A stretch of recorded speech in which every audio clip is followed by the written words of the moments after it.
许小姐的应该是。哦，这不是 Carol， 这个是 Carol 天花板的 Carol。来，姐妹看一下，哇，油润感可足了，菱形印花啊，锯齿线。哇，这 Carol， 这个 Carol 的话非常牛逼，看一下走线的细节，里面也不会扎针啊，看一下，里面也不会扎针。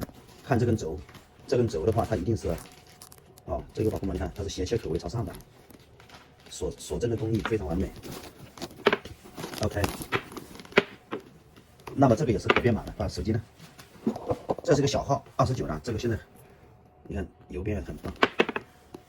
来，我们再查查它的编码，芯片在哪？哦，芯片在这个位置。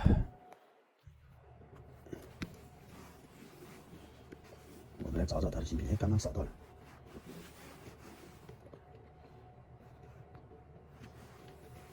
来，这边扫到了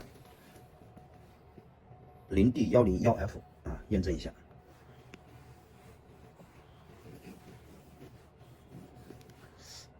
点错了，下面一个应该是。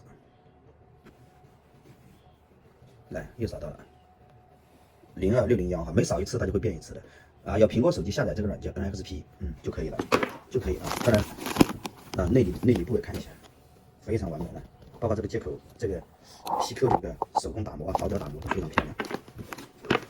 啊，这里有，这是它的一个5金牌，看一下，全钢5金啊，都是全钢5金，对吧？5金牌呢，我们来研究一下，这是它的一个登机牌，登机牌也是做的是非常完美的一个全钢的一个5金登机牌，看一下。凹槽的部分手工打磨，完美吧？左右3针锁针线，这是它背后的刻字。看看这个双 T， 其实这个字母啊不用去天天别人去念，你就看那个双 T 了。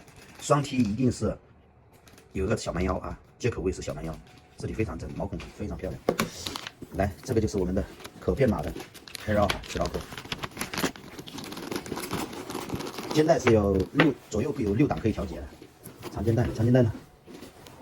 哦，长肩带也看一下，长肩带是6档可调节。来，1、2、3、4、5、6、7档调节，可以单肩，可以腋下。